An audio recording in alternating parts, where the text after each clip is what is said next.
Hello everyone, I wanted to talk about business irrational beliefs, since we do have a lot of individuals that come in and work with us that obviously run their own companies, that are in high pressure job situations. Maybe they're in a sector of the economy where things get really iffy and then they're kind of threatened, maybe in real estate, or maybe they're in something such as mortgage or anything where interest rates are affecting their job, particularly, or rising inflation or anything like that. So these are all things that individuals that come into us all struggle with. And because social media has an unlimited amount of people giving business advice that are very, very, very, very rigid belief systems, I think this is actually an extremely important topic to break down. Being a business owner myself, you don't have to be a business owner. This can be anything with finances, the fears of going broke and the fears of rejection. This is something that basically most people, if not all people, struggle with unless they break it down. So let's just go into it. So look for that link down below as always for Phil direct message. We can get you in right away. As I always say, don't forget, guys and ladies, if you're coming from an area of the world where English isn't your first language, we can find a translator. We do translator calls. I've done numerous ones of that, etc. And about the webinars every Tuesday, 8:30 p.m. UK time, and they're a blast. A lot of them are in that 30 to 40 people range, and the questions and answers, and sometimes they're bigger than that. So I think the biggest trap that I fell into when it came to business is that most of business and most of your beliefs around business are going to come from practical experience. I've read a good amount of business books in my life, and most of them don't really do anything unless you apply it. Most of it comes from a lot, especially like if you're building a business and you're not like raising any capital for your business, it's going out there and kind of figuring things out on your own, which usually teaches you the best lessons. So in today's world with so much information overload, individuals are constantly looking for this best technique or the best way to start a business. Mark Cuban put this in a really good way. He goes, the beginning of any career is just sheer effort. He's like, and just failing and trying to learn from your failures. And I think that's a really good point. But we also have to be careful, because if you think about the top 5 biggest, do you want to go first? Oh, I could care less. I'll go. So a lot of the people on social media surrounding business advice specifically, I can think of some really big names right now. These people hold very rigid beliefs around money. I've heard individuals say stuff like, oh, I saw Kylie Jenner was making $50 million and I was depressed for a week. And this individual was making $17 million. That's a very bad belief system. And that's a very sad belief system when they don't really realize, I know in the moment, I've been in this situation, so I understand where they're coming from. That's a complete lack of gratitude. And that's very, very bad. So, if you're making $17 million a year and you're not extremely grateful for that, there's some sort of very, very bad belief system going on, because you're living a life of absolute luxury that it puts you in the 0.000000001% of the world. And you need to be able to step back and look at how fortunate you are. That doesn't mean the money's going to inherently make you happy. It just means that you have a lot more than almost every single human being on this planet. And you really, from a monetary perspective, because people say money can't make you happy, completely a lie. Anyone who has a lot of money can tell you money absolutely buys happiness, because it buys experiences.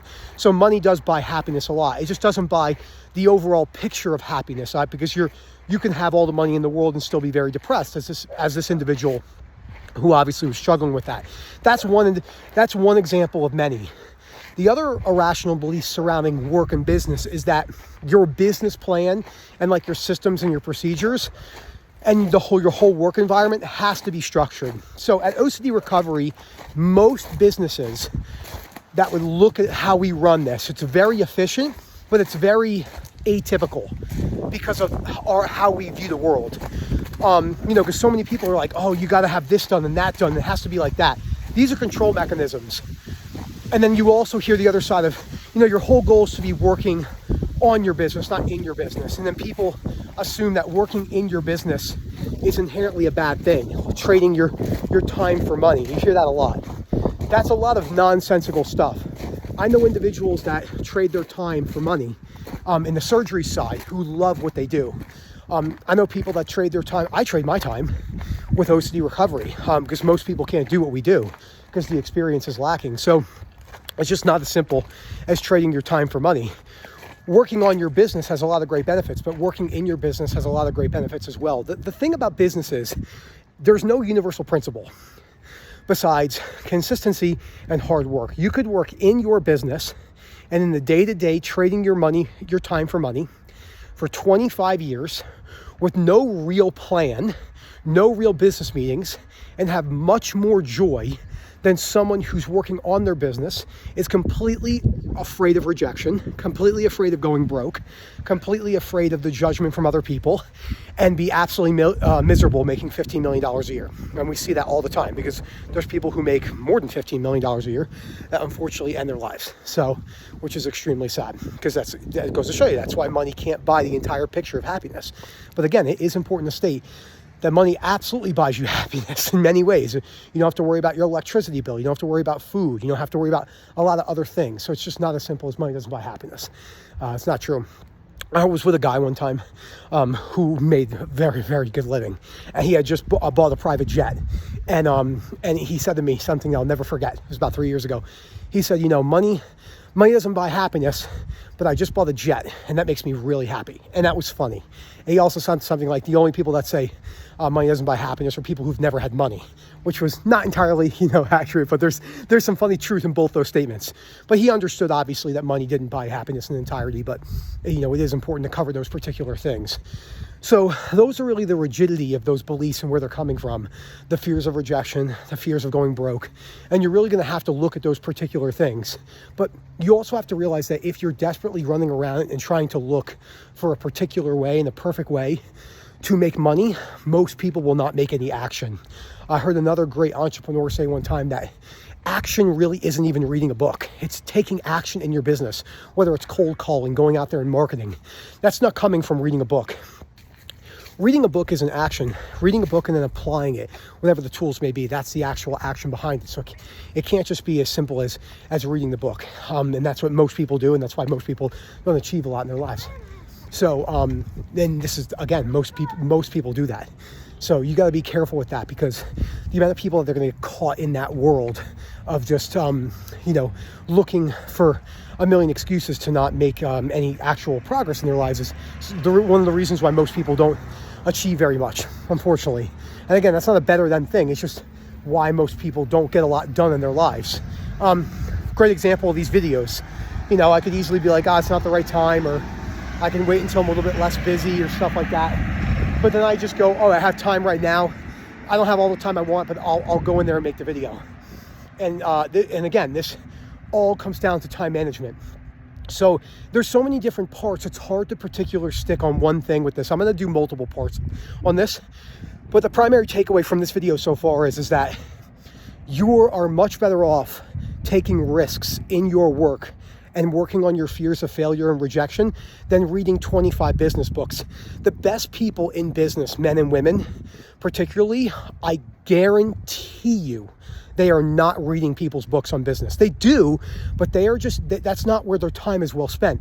Their time is well spent in giving them actionable steps to get them to where they want to be, whether that's communicating with their patient base, whether it's learning how to raise capital, whether it's learning how to communicate better by going out there and putting themselves in situations in a public speaking situation, marketing, all that stuff.